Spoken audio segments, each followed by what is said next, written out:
Hello you everyone, welcome है आपका आज की इस वीडियो में। तो आज हम बात करेंगे अनदर फंड के एनएफओ के बारे में। Motilal Oswal multi asset fund का एनएफओ है जो न्यू फंड ऑफर है कल से, यानी कि 15 जुलाई 2020 से सब्सक्रिप्शन के लिए ओपन होगा। तो आप इसमें इन्वेस्टमेंट के लिए अप्लाई कर सकते हैं जुलाई 15 से।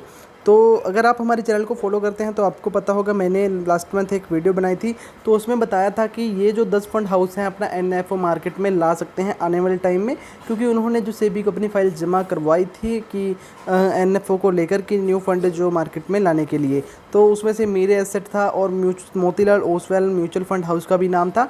तो मेरे एसेट के भी अब तक 2 फंड जो लॉन्च हो गए हैं मार्केट में। एक जो मेरे एसेट पीएसयू एंड बैंकिंग का जो प्रोसेस में है, और इससे पहले एक मेरे एसेट हाइब्रिड इक्विटी फंड का एनएफओ आया था। तो चलिए बात करते हैं आज Motilal Oswal multi asset fund के बारे में। इसकी खासियत के बारे में बात करेंगे और किस चीज़ का फ़ंड है, किस क्लास में इन्वेस्टमेंट करेगा, किस एसेट में इन्वेस्टमेंट करेगा, बेंचमार्क के बारे में बात करेंगे, आपको इन्वेस्टमेंट करना है या नहीं करना, और साथ ही साथ जानेंगे जो ऑलरेडी मल्टी एसेट फंड है अनदर फंड हाउसेस के, वो कैसा परफॉर्म कर रहे हैं। तो चलिए शुरू करते हैं। तो उससे पहले अगर आप मेरे चैनल पर नए हैं, चैनल को सब्सक्राइब जरूर कर दीजिए, क्योंकि यहाँ पर आपको म्यूचुअल फंड से जुड़ी हर प्रकार की नॉलेज। तो आगे बढ़ने से पहले मैं आपको बता दूँ कि मल्टी एसेट फंड्स क्या होते हैं। A multi assets class is a combination of asset classes such as cash, equity और bonds used and as investment. A multi-class investment contains more than one asset class, thus creating a group of portfolio assets। तो जो multi assets funds होते हैं वो एक से ज़्यादा assets में इन्वेस्टमेंट करते हैं। अब देखिए एग्जांपल के तौर पर इक्विटीज़ फंड्स होते हैं जो वो इक्विटी और इक्विटी इंस्ट्रूमेंट्स में इन्वेस्टमेंट करते हैं, और जो डेट फंड्स होते हैं वो जनरली डेट्स में इन्वेस्टमेंट करते हैं, गवर्नमेंट सिक्योरिटीज़ में इन्वेस्टमेंट करते हैं, बॉन्ड्स में इन्वेस्टमेंट करते हैं, और जो गोल्ड फंड्स होते हैं वो गोल्ड्स में इन्वेस्टमेंट करते हैं। तो ठीक उसी प्रकार जो फंड एक से ज़्यादा एसेट्स में इन्वेस्टमेंट करते हैं वो उनको मल्टी एसेट्स फंड होते हैं, जो एक से ज़्यादा एसेट्स में इन्वेस्टमेंट करते हैं, यानी कि इक्विटीज़ में भी, गवर्नमेंट सिक्योरिटीज़ में भी, बॉन्ड्स में भी और गोल्ड्स में भी जो फंड्स इन्वेस्टमेंट करते हैं वो मल्टी एसेट फंड होते हैं। तो जनरली ये भी एक हाइब्रिड फंड का ही एक टाइप है। तो चलिए बात करते हैं जो स्कीम है Motilal Oswal multi asset fund, वो कहाँ पर इन्वेस्टमेंट करेगी, उनकी इन्वेस्टमेंट कहाँ पर रहेगी। The scheme will invest in a diversified portfolio comprising of equity, international equity, ETFs, debt and money market instruments and gold ETFs. तो देखिए जो स्कीम है वो डाइवर्सिफाइड पोर्टफोलियो में इन्वेस्टमेंट करेंगी, इंडियन इक्विटी में, डोमेस्टिक इक्विटी में, इंटरनेशनल इक्विटी में, ईटीएफ्स एक्सचेंज ट्रेडेड फंड्स में, डेट्स में और मनी मार्केट इंस्ट्रूमेंट्स में, और गोल्ड की ईटीएफ्स की यूनिट्स में भी जो स्कीम है इन्वेस्टमेंट करेंगे। तो चलिए बात करते हैं कब लॉन्च होगा। जो लॉन्च डेट है वो 15 जुलाई, कल से फंड सब्सक्रिप्शन के लिए ओपन होगा, और जो क्लोजिंग डेट है वो 27 जुलाई को फंड क्लोज़ होगा, और उसके बाद आप इसके लिए सब्सक्रिप्शन नहीं कर सकते। हाँ, बट रीओपन होगा तो तब आप इसके लिए सब्सक्रिप्शन कर सकते हैं। इसमें स्कीम टाइप है जो ओपन एंडेड स्कीम है। मिनिमम इन्वेस्टमेंट आप इसमें 500 रुपये कर सकते हैं, और मिनिमम एसआईपी भी आप इसमें 500 रुपये से शुरू कर सकते हैं। तो रिस्क है जो इस फंड में वो है मॉडरेटली हाई। फंड मैनेजर जी हैं जो स्वप्निल पी मैकर जी, सिद्धार्थ बोथरा जी और अभिरूप मुखर्जी इस फंड को मैनेज करेंगे।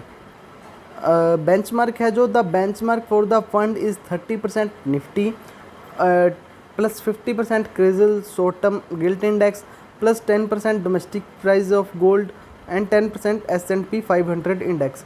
तो अब आप यहाँ पर कंफ्यूज हो रहे होंगे कि यहाँ पर इतने बेंचमार्क 30% 50% का क्या मीनिंग है। तो मैं आपको बताता हूँ कि देखिए जो पोर्शन है इस फंड का वो इक्विटी में भी इन्वेस्टमेंट रहेगा, जो इंडियन इक्विटीज़ हैं, स्टॉक्स हैं। तो 30% है जो इस फंड का बेंचमार्क है वो है निफ्टी 50 का टोटल रिटर्न इंडेक्स है जो वो, और जो डेट सिक्योरिटीज़ में भी इसकी इन्वेस्टमेंट रहेगी तो उसके लिए जो इंडेक्स है क्रिजिल शॉर्ट टर्म गिल्ट इंडेक्स, उसमें जो इनकी इन्वेस्टमेंट रहेगी वो ज़्यादा रहेगी। और जो है डोमेस्टिक प्राइस ऑफ गोल्ड में भी ये फंड इन्वेस्टमेंट करेगा, तो वहाँ पर भी इस फंड का जो इंडेक्स बेंचमार्क है। और 10% है जो आपको बताया मैंने कि इंटरनेशनल इक्विटीज़ में भी इन्वेस्टमेंट करेगा, तो S&P 500 इंडेक्स जो इंटरनेशनल इंडेक्स है वहाँ पर भी 10% है। तो चलिए बात करते हैं कि कितना फंड जो डोमेस्टिक इक्विटी में इन्वेस्टमेंट होगा और कितना फंड गवर्नमेंट सिक्योरिटीज़ में और कितना फंड गोल्ड में। तो चलिए बात करते हैं उसके बारे में। The scheme will invest minimum 10% and maximum 50% in equity and equity related securities. तो जो फंड है बाबूजी, जो स्कीम है वो मिनिमम तो 10% जो है इक्विटीज़ में इन्वेस्टमेंट करेंगे और मैक्सिमम जो है 50% इक्विटी में इन्वेस्टमेंट होगा, जो जितना भी फंड का टोटल ईयूएम होगा।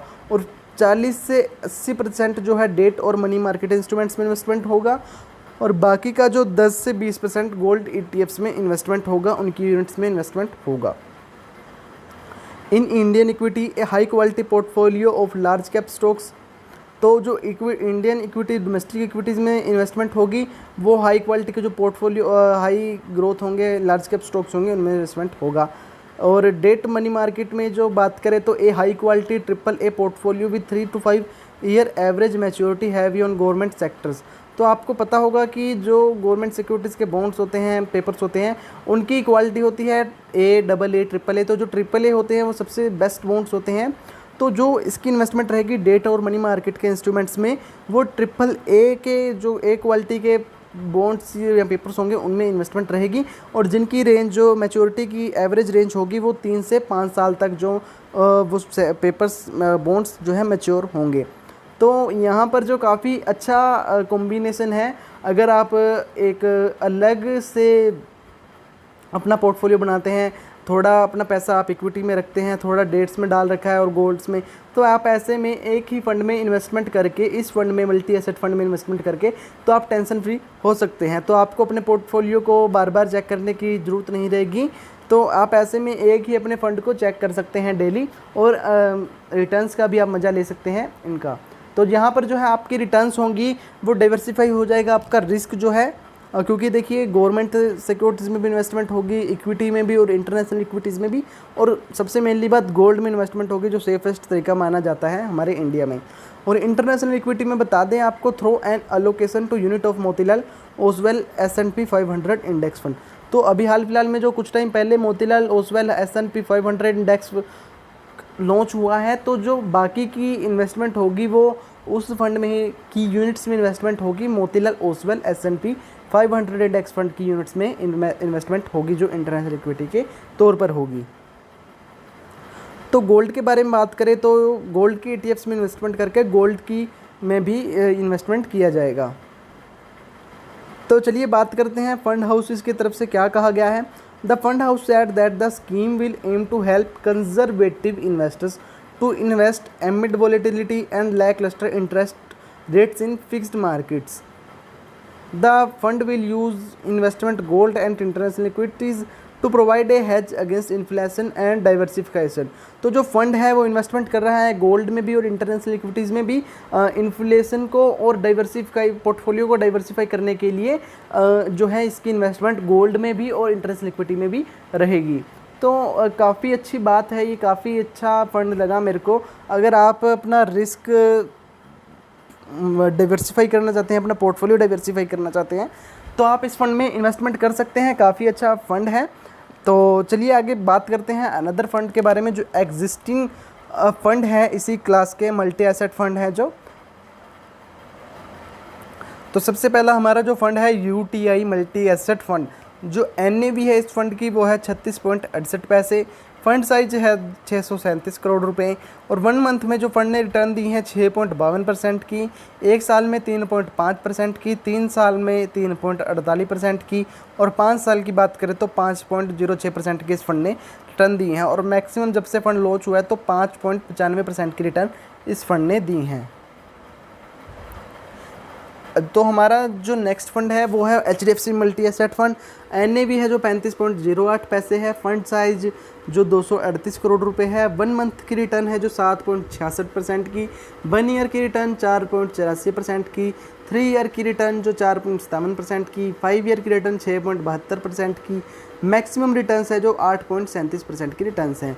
SBI multi asset fund NAV है जो 31.74 पैसे और फंड साइज है जो 235 करोड़ रुपए। 1 मंथ की रिटर्न है जो 3.59% की, 1 ईयर की रिटर्न जो 9.84% की, 3 साल की रिटर्न है जो 7.43% की, और 5 साल की रिटर्न है जो 8.65% की। मैक्सिमम रिटर्न है जब से फंड लॉन्च हुआ है 10.26% की रिटर्न इस फंड ने दी है। तो आप एक बात गौर कीजिएगा कि जो भी फंड मैंने आपको बताए यहाँ पर जितनी भी रिटर्न्स हैं वो पॉजिटिव रिटर्न्स हैं। नेगेटिव रिटर्न किसी भी फंड ने ना 1 मंथ में दी हैं, ना 1 ईयर में दी हैं, और ना ही 5 ईयर में। तो काफ़ी अच्छे फंड होते हैं मल्टी एसेट फंड अपना रिस्क डाइवर्सिफाई करने के लिए। तो अगर आप इसमें इन्वेस्टमेंट करना चाहते हैं तो ज़रूर कीजिए, काफ़ी अच्छा फंड है ये। मैं वैसे सलाह नहीं देता किसी को भी कि मेरे कहने पर आप इन्वेस्टमेंट कीजिए, पर आप इसमें इन्वेस्टमेंट कर सकते हैं क्योंकि फंड है जो मल्टी एसेट्स में इन्वेस्टमेंट करेगा, गोल्ड्स में भी, इंटरनेशनल इक्विटी में भी, ETF की यूनिट्स में भी, और डोमेस्टिक इक्विटी में और डेट सिक्योरिटीज़ में भी इसकी इन्वेस्टमेंट होगी। तो ये फंड है जो मेरे को लगता है कि सभी के लिए सूटेबल है, कोई भी इस फंड में इन्वेस्टमेंट कर सकता है। तो इन्वेस्टमेंट करने से पहले आप अपने फंड एडवाइज़र से, म्यूचुअल फंड डिस्ट्रीब्यूटर से या फाइनेंशियल एडवाइज़र से ज़रूर सलाह लीजिए, तभी इसमें इन्वेस्टमेंट कीजिए। और मैं कभी किसी को इन्वेस्टमेंट करने के लिए राय नहीं देता हूँ। तो अगर आपको कुछ और भी पूछना चाहते हैं तो आपको स्क्रीन पर मेरा नंबर, व्हाट्सअप नंबर और आपको हमारी मेल ID दिखा रही होगी, तो आप वहाँ से हमें मेल कर सकते हैं या कॉन्टैक्ट कर सकते हैं।